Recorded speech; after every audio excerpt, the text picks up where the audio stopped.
Lalaro kayo mamaya sa finals, pero meron kang injury. Kumusta? Anong nangyari? Lalaban ka ba mamaya?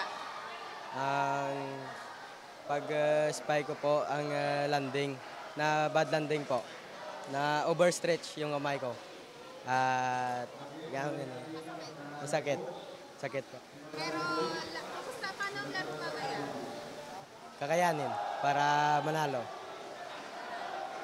Okay, ikaw na teammate niya, nag-aalala ka ba na meron siyang injury o confident ka na kaya niya? Nag-aalala din po, pero alam ko namang kaya niya.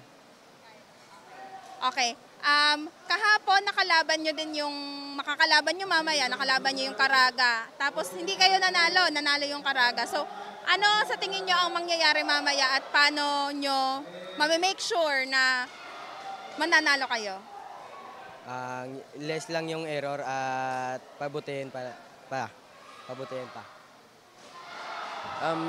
Teamwork lang po at enjoy the game lang po.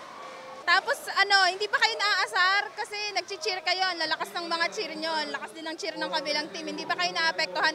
Paano pag nasa loob na kayo ng court? Di naman po. Ang same lang naman, ano malas palas? Ano lang? Ano lang?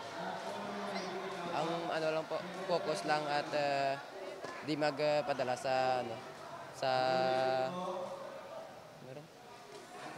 suya lang. Ready na ba kayo para sa game nyo mamaya? Ano yung paghahandang ginawa nyo?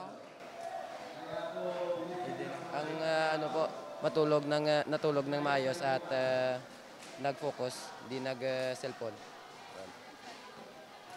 Ganun lang din. Ganun lang. Ganun lang.